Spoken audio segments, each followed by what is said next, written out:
Do you know what? I don't know what the rules are.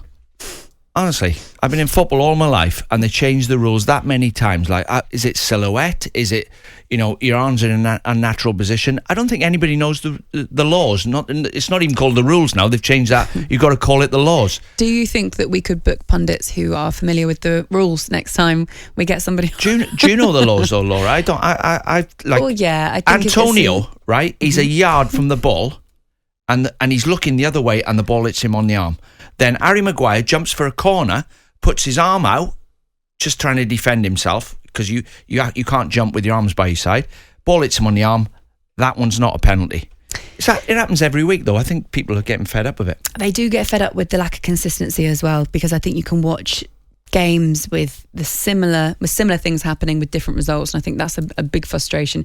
If we were all very clear on the laws and they were implemented equally in every game, I think there would be less of this sort of uproar of what's going on, because you can accept it, right? If a player does something wrong in a game, if you concede a penalty because one of your players has clearly handled the ball, then you go, well, fair enough, we can all see it with our own eyes. But when it's inconsistent, it gets frustrating, doesn't it? Here is Erik ten Hag's take on that incident. I saw it really so quickly, so I don't have a view on it, because I don't know if it was handball or not. And I think second half was also like a handball in the order box in our advantage. So leave it to the refs, leave it to the VAR. So I don't know. Okay, that means it was a pen. If a player touches the ball with their hand or their arm when it has made their body unnaturally bigger, so basically arms out, flailing, all that sort of stuff.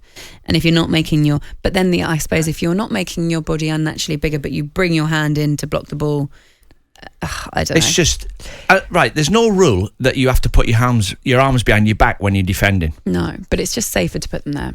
But it's not a rule. So if they made it a rule that you got to put your hands behind your back, fair enough. But they haven't made it a rule. So players run towards the ball, and the defenders are taught to block shots. That's what they're there for, to stop the ball going past you in the net. Not with your arm, though.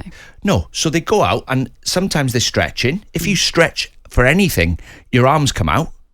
You can't have your arms by your side.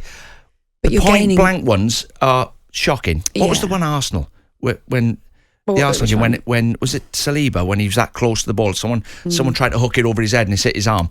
Players can't... Antonio did not deliberately handle that ball. But if you are gaining an advantage in a situation where your arm is between the ball and the goal, I guess that's the whole point. That's of it, another law.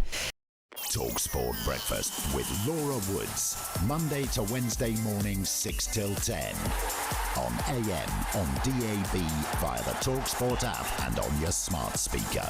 talkSPORT.